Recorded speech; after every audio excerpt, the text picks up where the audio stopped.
అందరికీ నమస్కారం. నా పేరు రమ. 'నీతో చుంబనమే' 9వ భాగం. రచయిత సునందారాం గారు.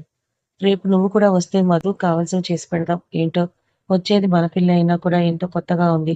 నాకైతే కాళ్ళు చేతులు ఆడట్లేదు కుమారి సంతోషంతో అంటూ సంబరపడుతూ చెప్తారు. అవునా! నాకు అలానే ఉంది. ఇప్పటికిప్పుడే అక్కడికి రావాలని ఉంది కానీ నీకు తెలిసిందేగా ఏ టైంలో పడితే ఆ టైంలో రావడానికి బస్సులు ఉండవని. అందుకే తెల్లారిగట్ట వచ్చి మొదటి బస్సు ఎక్కి మధు రాకమునుపే అక్కడికొచ్చేస్తాను. ఇద్దరం కలిసి వాళ్ళొచ్చేపాటికి అన్ని పిండి వంటలు వండి పెడదాం అంటూ ఆవిడ కూడా సంబరపడుతూ ఫోన్ పెట్టేస్తారు. అందరికీ వెళ్ళొస్తానని చెప్తూ బయటకు నడుస్తుంది మధు.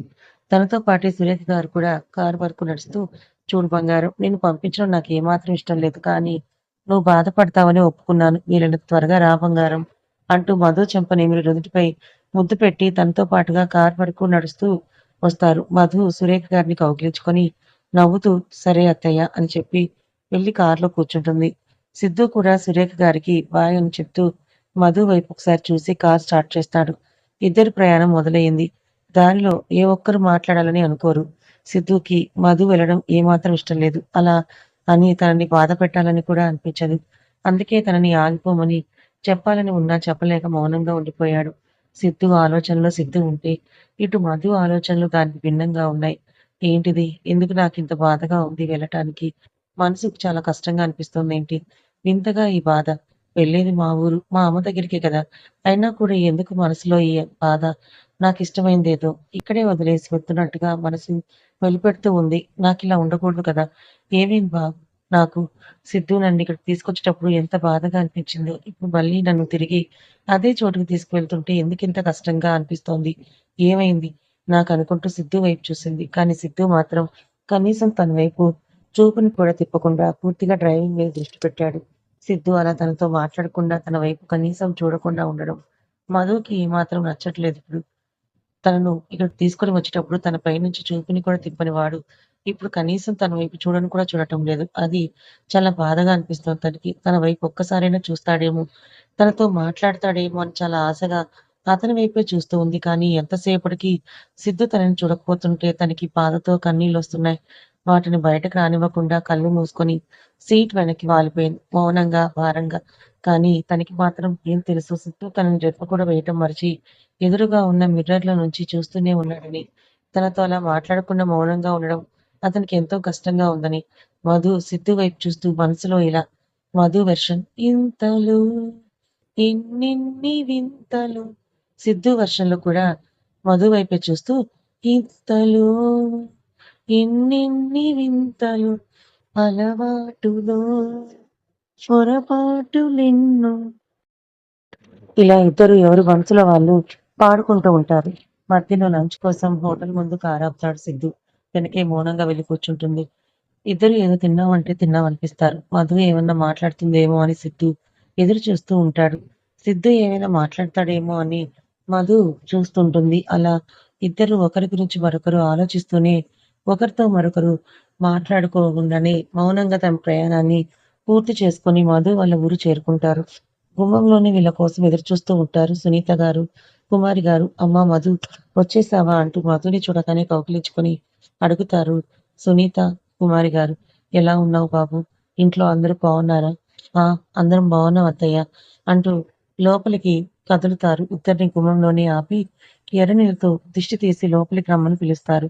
ఇద్దరూ పెళ్లి తర్వాత మొదటిసారిగా రావడంతో కుడికాలు పెట్టి లోపలికొస్తారు. అమ్మా మధు అబ్బాయిని లోపలికి తీసుకొని వెళ్లి ఫ్రెష్ అయ్యి కాసేపు రెస్ట్ తీసుకుంటారని మధుతో చెప్పి వాళ్లకు భోజనాలు రెడీ చేయడానికి వంటగదిలోకి వెళ్ళిపోతారు వదిన, మరదలిద్దరూ. మధు సిద్ధుని లోపలికి తీసుకొని వెళ్లి కావాల్సినవి అందించి సిద్ధు వాష్‌రూమ్‌లోకి వెళ్ళగానే తన గది మొత్తాన్ని చూస్తూ ఉంటుంది. ఎందుకో ఇప్పుడు తన గది తనకు కొత్తగా కనిపిస్తుంది. ఎన్ని జ్ఞాపకాలున్నాయి తనకి ఆ గదిలో. అన్నీ ఒక్కొక్కటిగా కళ్ళ ముందు కదులుతున్నాయి. ఇంతలో సిద్ధు బయటికి రావడంతో తను వెళ్లి ఫ్రెష్ అయ్యింది. ఇద్దరూ కలిసి హాల్లోకి రాగానే కుమారి గారొచ్చి భోజనానికి పిలవడంతో ఇద్దరు డైనింగ్ టేబుల్ వైపు కదిలి భోజనానికి కూర్చుంటారు. కొత్త అల్లుడి కోసం ఇద్దరూ కలిసి చాలా రకాలే వండిపెడతారు. చికెన్ ఫ్రై, మటన్ కర్రీ, చేపల పులుసు, ప్రాన్స్, గోంగూర అంటూ అన్ని రకాల వంటకాలను చూస్తున్న సిద్ధు, అయ్యో అత్తయ్య నేను నైట్ టైమ్ చాలా తక్కువ తింటాను. మీరేమో ఇన్ని రకాలు చేశారు. మీరిలా రోజు వండి పెడితే నేను నెల రోజుల్లో 70 ఉన్నవాడిని కాస్త 100 కేజీలవుతానేమో అని నవ్వుతూ అంటాడు. ఊరుకోండి బాబు మీరుండాలే. మీకు నచ్చిన వంటకాలు చేసి రోజు మీ చేత్తో తినిపించము. ఎలాగో మీరదేదో కసరత్తులు వాకింగ్లు అంటూ ఏవేవో చేస్తూ ఉంటారు కదా! ఒళ్ళు రాకుండా.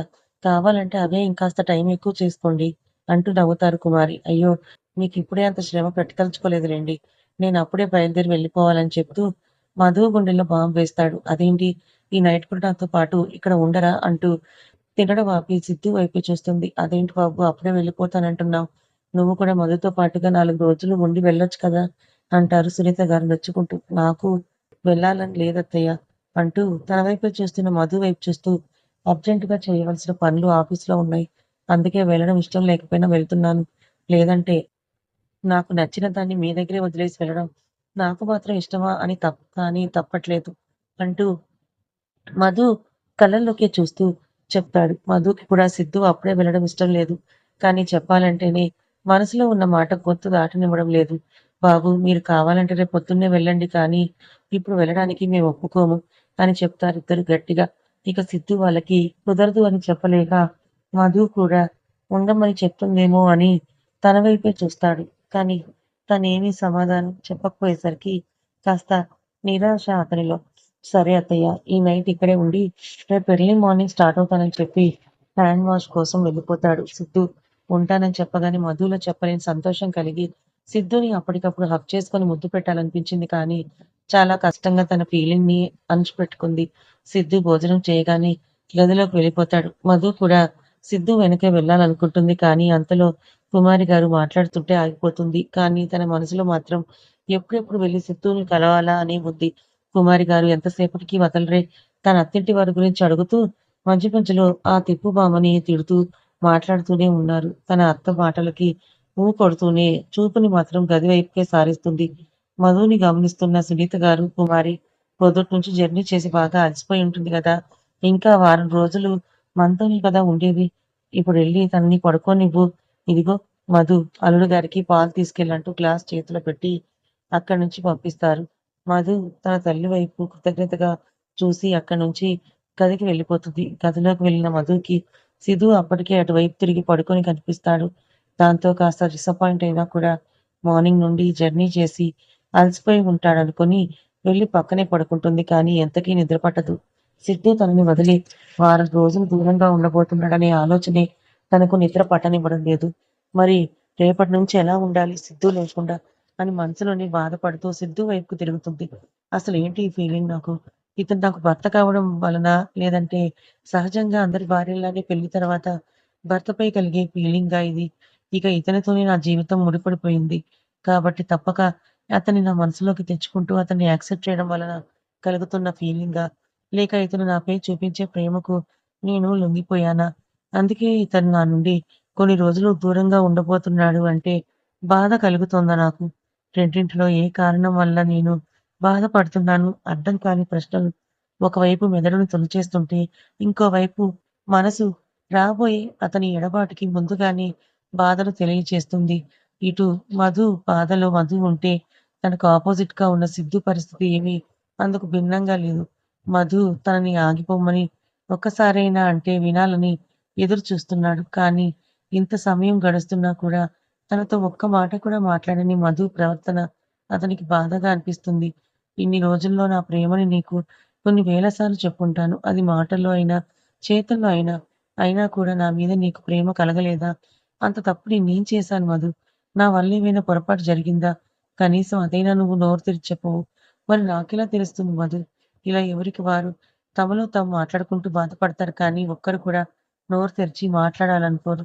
అలాగే నిద్రపోరు. అలా ఎంత సమయం గడిచిందో కానీ ఇంతలో సిద్ధు అటువైపు తిరిగి ఉన్నవాడు కాస్త స్ట్రెయిట్‌గా తిరుగుతాడు. అలా తిరిగాడో లేదో వెంటనే మధు తన పైకి ఎక్కేస్తుంది. అంతే దెబ్బకి టక్కున కళ్ళు తెరిచి మధు వైపు చూస్తాడు.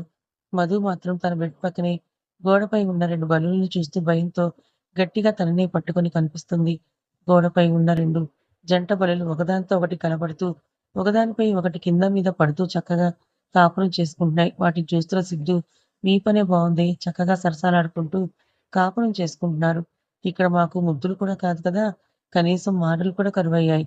అంటూ వాడితో మాట్లాడుతున్నట్టుగా మధు వైపు చూస్తూ కాస్త గట్టిగా అంటాడు. సిద్ధు గారు, ఇప్పుడు మీరెవరితో మాట్లాడుతున్నారండి? అంటూ సిద్ధు వైపు చూసి ఆశ్చర్యంగా అడుగుతుంది. ఇంకెవరితో? గోడ మీద బల్లితో అండి. అవి కాక ఇక్కడ నాతో మాట్లాడడానికి మాత్రం ఎవరున్నారని? అంటూ వెటకారంగా అంటున్న సిద్ధుని చూస్తూ అమ్మో బల్లా! అంటూ సిద్ధుని ఈసారి గట్టిగా హత్తుకుంటూ నాకు అవంటే చచ్చేంత భయమండి. కానీ మీరు మాత్రం వాటితో మనుషులతో మాట్లాడుతున్నట్టుగా మాట్లాడుతున్నారేంటండి? మరి ఇక్కడ నాతో మాట్లాడడానికి ఎవరూ లేరు కదండీ! అందుకే కనీసం వాటితో అయినా మాట్లాడదామని మాట్లాడుతున్నానండి. సిద్ధు మాటలకు కోపంగా మూతి తిప్పుతూ ఎవరు? ఎందుకు లేరండి? మీతో మాట్లాడడానికి నేనున్నాను కదండీ! మీరు నాతో మాట్లాడతానంటే నేను కాదన్నానా? అంటూ మూతి ముడుస్తూ తలకగా మధు మూతి ముడుపులని, వాటి తిప్పులని చూస్తూ వాటిని అందుకోవాలనే కోరికను కష్టంగా కంట్రోల్ చేసుకుంటాడు. మరి మీరున్నప్పుడు నాతో మాట్లాడాలి కదండీ! ఏదో మీకోసం మీ ఊరొచ్చామని కనీసపాటి మాటలు కూడా లేకుండా మీ పాటికి మీరుంటే నేనెవరితో మాట్లాడాలి? తిరిగి నాతో మాట్లాడేదెవరు? అంటూ వెటకారంగా చెప్తాడు. సరే అయితే ఇప్పుడు వింటాను చెప్పండి. ఇప్పుడు మీరు వింటారు బావుంది కానీ నేను మాత్రం చెప్పే పరిస్థితిలో లేనండి. అయ్యో! అవునా? ఏమైందండి? అంటూ పూర్తిగా అతని మీద ఉన్న మధు అతని గుండెలపై ఉన్న మోచేయిపై తలను ఆనించి సిద్ధు ఫేస్‌లోకి చూస్తూ చెప్తుంది. ఏమైందంటే ఏం చెప్పమంటారండి? మీరిలా నా మీద ఉంటే ఏదేదో అవుతోందండి. మిమ్మల్నేదో చేయాలనిపిస్తోందండి. అంటూ మధు వైపు చూసి నవ్వుతూ కన్ను కొడతాడు. అప్పుడు కానీ మధు తను ఏ పొజిషన్‌లో ఉందో చూసుకోదు. తననే చూస్తున్న మధు చూపులకి సిగ్గుపడుతూ అతని మీద నుంచి లేవబోతుంది. కానీ మధు తన మీద నుంచి లేవకుండానే తనని పట్టుకొని తనపై ఉన్న మధుని కిందకి చేర్చి ఆమెపై అతను చేరి చాలా సేపటి నుంచి తనను ఊరిస్తున్న పెదవుల్ని అందుకుంటాడు. ఉదయం నుండి మనసులకి కలిగిన ఎడబాటుని పెదవుల కలయికతో ఒకటిగా చేర్చి మనసులతో మధువులని అనుభూతి చెందుతున్నారు ఇద్దరు. ఒకరిపై ఉన్న ఇష్టాన్ని మరొకరికి తెలియజేస్తూ మాటలతో చెప్పలేని భావాలని కూడా ముద్దు రూపంలో ఒకరికొకరు తెలియచేసుకుంటూ ఆ రాత్రి తనువుల కలయిక జరపకుండా మనసుల కలయికతోనే అదరి యుద్ధాన్ని చేస్తూ తెల్లారింది కూడా తెలియనంత సేపు రాబోయే విరహాన్ని బద్దలు కొట్టడం కోసం ఇప్పటి తమ విలువైన సమయాన్ని నిమిషం వృధా చేయకుండా ఆ రాత్రంతా ముద్దులోనే తమ ప్రేమెంతుందో తెలియచేసుకుంటూ గడిపేస్తారు. తెల్లారి సిద్ధు మొబైల్‌లో అలారం సౌండ్ వినిపించే వరకు ఒకరి బిగుకవుల్ని మరొకరు విడిచిపెట్టకుండా గడిపిన ఇద్దరు తేరుకొని విడిపోవాలనుకుంటే తన నుండి దూరం జరుగుతున్న మధుని దూరం జరగనివ్వకుండా చివరిగా తన కింద పెదవిని పంటితో లాగి దానికి పంటి గుర్తుని బహుమతిగా ఇచ్చి వదులుతాడు. మధు చిరుసిగ్గుతో సిద్ధుకి దూరం జరిగి తనని చూస్తూ బాధగా ఉండిపోతుంది. సిద్ధు బెడ్ దిగి వెళ్ళబోతుంటే అతని వెనక నుంచి కౌగిలించుకున్న మధు, ప్లీజ్ సిద్ధు గారు మీరు వెళ్ళకండి. మీరు వెళ్తుంటే నా మనసుకి చాలా బాధగా ఉంది అంటూ కన్నీరు పెట్టుకుంటుంది. తన ప్రేయసతి బాధను చూడలేని సిద్ధు వెంటనే తనని ముందుకు తిప్పుకొని బెడ్ పై కూర్చొని మధుని తన ఒడిలో కూర్చోపెట్టుకొని తన కన్నీరు తుడుస్తూ, చూడు బంగారం ఈ ఒక్కసారి తప్పదు. నాకు మాత్రం నిన్ను ఇక్కడ విడిచిపెట్టి వెళ్ళటం ఇష్టం అనుకున్నావా? ఎంత కష్టంగా ఉందో తెలుసా? కానీ ఈసారికి మాత్రం నీతో పాటు ఇక్కడే ఉండడం వీలు పడదు బంగారం. పోనీ నిన్ను తీసుకువెళ్దామంటే అత్తయ్య గారు చాలా బాధపడతారు. ఇంక నీ కాలేజ్ స్టార్ట్ అయితే మళ్ళీ ఇక్కడికి రావడం వీలు పడకపోవచ్చు. అందుకే ఈ 1 వీక్ అత్తయ్య గారితో టైమ్ స్పెండ్ చెయి. అండ్ డైలీ నాకు కాల్స్‌లో టచ్‌లో ఉండు. పడుకునే ముందు మాత్రం డైలీ వీడియో కాల్ చేసి బెడ్ కిస్ మాత్రం ఇవ్వడం మర్చిపోవద్దే అనడంతో మధు సిగ్గుపడుతూ తలూపి నవ్వుతుంది. That's my honey bee. ఇప్పుడు చూడు ఎంత అందంగా కనిపిస్తున్నావో అంటూ మరోసారి తన పెదవుల్ని అందుకొని కాసేపటికి వదిలి వదిలి ఫ్రెష్ అవ్వడానికి వెళ్ళిపోతాడు. మధు సిద్ధు కోసం కాఫీ చేయడానికి వెళ్ళిపోతుంది. సిద్ధు హాల్లోకి రాగానే అతని చేతికి కాఫీ ఇచ్చి తన తల్లి, అత్త పక్కనే ఉండడంతో వారి పక్కనే కూర్చొని సిద్ధు వైపే వేయడం మర్చి చూస్తూ ఉండిపోతుంది. కాఫీ తాగుతూ సునీత గారితో మాట్లాడుతూనే మధుని ముక్కంట కనిపెడుతున్న సిద్ధు మధు తన వైపే రెప్ప వేయకుండా చూస్తూ ఉండడం గమనించి తనలో తనే నవ్వుకుంటాడు. కాసేపు వాళ్ళతో మాట్లాడి ఇక నేను వెళ్ళొస్తాను అత్తయ్య అని చెప్పి బయటకు నడుస్తాడు. అతని వెనకే సునీత, కుమారి, మధు వెళ్తారు.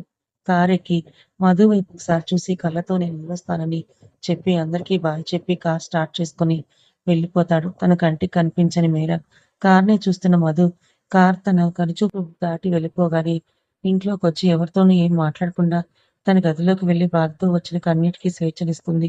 అలా ఏడుస్తూనే రాత్రంతా నిద్రలేదేవికి ఆహ్వానాన్ని తెలిపి నిద్రకు ఉపక్రమిస్తుంది. టిఫిన్ చేయమని పిలవడానికి వచ్చిన సునీత గారు మధు నిద్రపోవడం చూసి రాత్రంతా తన అల్లుడు కూతురు నిద్రపోనివ్వలేదేమో అనుకుని సిగ్గుపడుతూ నవ్వుకొని అక్కడి నుంచి మధుని డిస్టర్బ్ చేయకుండానే వెళ్ళిపోతారు. అలా నిద్రపోయిన మధు నిద్ర లేచేది మరలా సాయంత్రానికే. నిద్ర లేచి ఫ్రెష్ అయ్యి హాల్లోకి వెళ్ళగానే అక్కడే ఉన్న కుమారి గారు కనిపించి ఏమ్మా కోడలి పిల్ల తెల్లారి గట్ట పడుకున్న దానివి సాయంత్రానికి కానీ లేవలేదు. మా అబ్బాయి రాత్రంతా నిద్రపోనివ్వలేదే. పొద్దున కూడా ఉబ్బిన నీ పెదాలను చూసి అడుగుదాం అనుకున్నా. కానీ పక్కనే నా కొడుకు ఉండేసరికి అడగలేకపోయానంటూ ముందు వెళ్ళి ఆ చిట్లిన పెదవికి ఏదైనా వెన్న రాసుకో త్వరగా తగ్గిపోతుందంటూ మధు పెదాన్ని పట్టుకుని లాగి నవ్వుతూ ఆట పట్టిస్తుంది. ఛీ పోవద్ద అని సిగ్గుపడుతూ అక్కడి నుంచి అమ్మ అని పిలుస్తూ కనిపించిన సునీత గారి కోసం వెతుక్కుంటూ వెళ్ళిపోతుంది. ఆ మధు ఇక్కడే ఉన్నాన్రా తల్లి అని పిలుస్తారు. పక్కింటి పిన్ని గారింట్లో ఉన్న సునీత గారు అమ్మమ్మ ఎలా ఉన్నావు? ఒంట్లో హుషారుగా ఉంటుందా అని అడుగుతున్న మధుని చూసిన ఆవిడ బానే ఉన్నానే మనోరాల. ఇంతకీ నువ్వెలా ఉన్నావు? మీ ఇంట్లో అందరూ నిన్ను బాగా చూసుకుంటున్నారా? మీ అత్త మామ నీతో ఎలా ఉంటున్నారంటూ మధుపై ప్రశ్నల వర్షం కురిపిస్తారు. మధు నవ్వుతూ అందుకు ఆవిడకి సమాధానం ఇస్తున్నంతలో అక్కడ పక్కనే ఉన్న ఇళ్లలో వాళ్ళు కూడా మధు చుట్టూ చేరి మధు క్షేమ సమాచారాలని అత్తింట్లో తను ఎలా ఉన్నట్టుంది అని ఒకరు తర్వాత మరొకరు అడగడం మొదలు పెడతారు. అవన్నీ ఇప్పటికి తెలియలేవని సునీత గారు వాళ్ళలా మాట్లాడుతూ ఉంటే మధ్యలో వెళ్ళడం పద్ధతి కాదని పొద్దున్నుంచి తన కూతురు ఏం తినలేదని గుర్తొచ్చి మధు వాళ్ళతో మాట్లాడుతూనే ఉంటే తను మాత్రం మధుకి గోరుముద్దలు పెడుతూ కడుపు నింపే పనిలో ఉంటారు. అలా ఆ రోజు మొత్తం మధు ఎన్ని రోజులు మిస్ అయినా తన ఊరి వాళ్ళతో కలిసి ముచ్చట్లో పడి ఇన్ని రోజులు అక్కడ జరిగిన విశేషాల గురించి తెలుసుకుంటూ అర్ధరాత్రి వరకు గడిపేస్తుంది. వాళ్ళు కూడా అప్పటి వరకు మధుని విడిచిపెట్టలేదు. ఇంట్లోకి వెళ్ళిన మధుని కూర్చోపెట్టి దిష్టి తీస్తారు సునీత గారు. ఏంటమ్మా ఇప్పుడు నాకెందుకు దిష్టి తీస్తున్నావు అంటూ అయోమయంగా అడుగుతున్న మధుతో నువ్వు ఊరుకోవే నీకేం తెలియదు. బయట ఉన్న అందరి కళ్ళు నీ మీదే ఉన్నాయి. మధు చూడెంత గొప్పింటికి పడలేదో అంతా ఆ పిల్ల అదృష్టం. మొగుడు అత్తయితే ఆ పిల్లని కాలు కూడా కింద పెట్టనివ్వకుండా చూసుకుంటారంట. ఆ పిల్లగాడికి అంత ఇష్టమంట ఈ పిల్లంటే. అత్తింట్లో ఈ పిల్ల చెప్పినట్టే అందరూ వింటారట. పైగా ఒక్కడే కొడుకు కావడంతో పెత్తనం మొత్తం మధుదేనంట అంటూ అందరూ నీ గురించే మాట్లాడుకుంటూ తమ పిల్లలకు అదృష్టం దక్కలేదని నిన్ను చూసి కుళ్ళుకుంటున్నారే అంటూ కుమారి గారు మధు నెత్తి మీద ఒక్కటి పెట్టి నోరు మూయిస్తారు. మధు కుమారి గారి వైపు గుర్రుగా చూస్తూ పొట్టిన చోటు రుద్దుకుంటూ అలకగా మూతి ముడుస్తుంది. తన అత్త తనని తిట్టిందని అలిగింది రండి. వీళ్ళిద్దరి గొడవలు చూసి నవ్వుకుంటూ దిష్టి తీసిన మిరపకాయలు నిప్పిళ్ళ వేయడానికి వెళ్ళిపోతారు సునీత గారు. మధు అలిగిన మొహాన్ని చూసి నవ్వుకుంటూ ఏంటి మా బుజ్జమ్మకి మీ అత్త మీద కోపం వచ్చినట్టుందే అంటూ మధు ముందు కూర్చొని అడుగుతారు. మధు ఆవిడతో మాట్లాడకుండా ముఖాన్ని పక్కకు తిప్పుకొని బుంగమూతి పెట్టుకొని కూర్చుంటుంది. అయితే మా బుజ్జమ్మకు బాగా కోపం వచ్చినట్టుంది నా మీద. ఇప్పుడెలా? మా బుజ్జమ్మ అలక తీర్చాలని ఆలోచిస్తున్నట్టుగా ముఖం పెట్టుకొని తన వెనకే దాచిన మామిడి తాండ్ర మధు ముందు పెడుతుంది. ఆయ్ అత్త అంటూ సంతోషంగా వెలుగుతున్న ముఖంతో నోట్లో ఊరుతున్న నీళ్లతోటి నాలికను చప్పరించి చటుక్కున వాటిని లాక్కుని నోట్లో వేసుకొని తినడం మొదలు పెడుతుంది మధు. ఇప్పుడు సీజన్ కూడా కాదు కదా, మరి ఇవి ఎలా వచ్చాయి అని అడుగుతున్న మధు చెంప నిమిర్తి నాకు తెలుసు కదా మా బుజ్జమ్మకి ఇవంటే చాలా ఇష్టమని, అందుకే నేనే వీటిని మామిడికాయలు దొరికినప్పుడు చేసి ఎండబెట్టి నిల్వ ఉంచాను అని చెప్తూ నవ్వుతారు. మా కుమారత్త బంగారం అంటూ తన బుగ్గ మీద ముద్దు పెడుతుంది. ఇంతలో లోపలికి వచ్చిన సునీత గారు మీ అత్త కోడల ముచ్చట్లు కట్టిపెట్టి ఇంక వెళ్ళి పడుకోండి ఇప్పటికే బాగా ఆలస్యమైందంటూ ఇద్దరిని పంపించేస్తారు. రూమ్ లోకి వెళ్ళిన మధుకి ఇంకా ఆ గదిలో సిద్ధు ప్రెసెన్స్ తెలుస్తుంటే బాధగా అనిపిస్తుంది. ఫోన్ తీసుకుని అతనికి కాల్ చేస్తుంది. కానీ ఎంతకీ లిఫ్ట్ చేయకపోవడంతో బాధగా మారిన మనసుతో రాని నిద్రమ్మ కోసం ఎదురు చూస్తూ ఆ రాత్రి కూడా నిద్రపోదు. ఇక్కడేమో సిద్ధు ఆ ముందు రోజు రాత్రి కూడా నిద్ర లేకపోవడం, పైగా జర్నీ వెళ్ళాల్సిన శరీరంతో రాగానే బెడ్పై వారిపోయి అలాగే నిద్రపోతాడు. అందుకే మధు కాల్ చేసినా లిఫ్ట్ చేయడు. లేదంటే మధుని అవాయిడ్ చేయడం ఈ జన్మలో జరగని పని కదా. ఆ ముందు రోజు రాత్రి లాగానే ఆ రాత్రి కూడా సరిగ్గా నిద్రపోకపోవడంతో మధు నిద్రలేచేది మధ్యాహ్నానికి. నిద్రలేచి ఫ్రెష్ అయి వచ్చిన మధు హాల్లోకి రాగానే ఏంటి బుజ్జమ్మ ఇది? ఇలా రోజు మధ్యాహ్నం వరకు తినకుండా పడుకుంటే నీ ఆరోగ్యం ఏమవుతుంది చెప్పు? కావాలంటే టిఫిన్ తినేసి పడుకో అంటున్నా సునీత గారి మాటలకు అడ్డేస్తూ నువ్వు ఊరుకో వదినా. అదేమన్నా రోజు మధ్యాహ్నం వరకు పడుకుంటుందా ఏంటి? మన ఇంట్లో కాబట్టే స్వేచ్ఛగా తనకు నచ్చినట్టుగా ఉంటుంది. అదే తన అత్తింట్లో అలా చేయగలదా చెప్పు? దీని అదృష్టం బాగుండి అత్త, మామ, మొగుడు, ఆడపడుచు మంచివాళ్ళు దొరికారు. కానీ అదే ఇంట్లో దిష్టిబొమ్మలా ఉండే ఆ ముసలావిడ మన మధుని ప్రశాంతంగా ఉండనిస్తుందా? అక్కడ మనం ఉన్నప్పుడే మన పిల్లని పట్టుకొని ఎన్ని మాటలంది. పొద్దున్నే లేవాలి, పూజలు చేయాలి, వండి పెట్టాలంటూ. మన పిల్లని నానా మాటలంటూ ముప్పు తిప్పలు పెట్టి దీనికిక్కడ ప్రశాంతత లేకుండా చేసింది. ముందు ఆ ముసలిదాన్ని నోరు, కాళ్ళు పడిపోయి ఆవిడ కూడా తన చిన్న కొడుకులాగే ఆ వీల్ చైర్‌లో పడుంటే గాని మన మధు ప్రశాంతంగా అక్కడ కాపురం చేసుకోలేదంటూ ఆ త్రిపుర గారిని నానా తిట్లు తిట్టుకుంటూ మధుని దగ్గరికి తీసుకుంటారు. పాపం కుమారి గారికి ఇంకా ఆ ప్రియా విషయం, వాళ్ళ నాన్న విషయం తెలిసినట్టు లేదు. లేదంటే ప్రియా పాప పళ్ళు రాలగొట్టి ఆ ఇంట్లో నుంచి తండ్రి, కూతురని బయటకు గెంటేసేదాకా నిద్రపోయి ఉండేవారు కాదేమో. నువ్వు ఊరుకో కుమారి. ఆ పెద్దావిడని పట్టుకొని ఏమిటా మాటలు అంటూ కుమారి గారిని తిట్టి అప్పటికే మధ్యాహ్నం భోజనం సమయం కూడా అవడంతో మధుని కూర్చోబెట్టి అన్నం కలిపి ముద్దని నోటికందిస్తారు. కుమారి గారు సునీత మాటలకు మూతి తిప్పుకొని మధు పక్కనే కూర్చొని ముచ్చట్లో పడతారు. ఇంతలో మధు ఫోన్‌కి కాల్ రావడంతో ఫోన్ తీసుకొని చూసిన మధుకి తన అత్తగారి నెంబర్ నుంచి కనిపించడంతో కాల్ లిఫ్ట్ చేసి నవ్వుతూ హలో అత్తయ్య ఎలా ఉన్నారు అని అడుగుతుంది. నేను నీతో మాట్లాడను పో మధు. పుట్టింటికి వెళ్ళి 2 రోజులు గడిచినా ఈ అత్తయ్యకి ఫోన్ చేసి మాట్లాడాలని కూడా నీకు కనిపించలేదు కదా! అంతేలే నేనెంత నిన్ను ప్రేమగా చూసుకున్నా కూడా మీ అమ్మను కాదు కదా! అందుకే నన్ను మర్చిపోయావు అని అంటూ అలకబుంతారు. అయ్యో అత్తయ్య అలాంటిదేమీ లేదు. నేనెందుకు మిమ్మల్ని మర్చిపోతాను చెప్పండి. కాకపోతే ఇక్కడికొచ్చిన దగ్గర నుంచి కాస్త ఎక్కువ సేపు నిద్రపోతూ లేచేసరికి లేట్ అవుతోంది. నేనే మీకు ఫోన్ చేద్దాం అనుకుంటున్నాను. ఇంతలో మీరే చేశారంటున్నా మధు మాటలకి సర్లే బంగారం. నేనేదో సరదాగా అన్నాను తిన్నావా? తల్లి అంటూ మొదలుపెట్టిన అత్తాకోడళ్ళ ముచ్చట్లు సాయంత్రం వరకు కూడా కొనసాగుతాయి. అప్పటికే సిద్ధు నుండి కాల్స్ వస్తుంటే కష్టంగా ఉన్నా సరే తన అత్తగారి కాల్ కట్ చేయలేక అలాగే మాట్లాడుతూ ఉంది. కథ ఇంకా ఉంది. కథ నచ్చితే లైక్ చేయండి. మరి కొంతమందికి షేర్ చేయండి. Thank you so much for watching.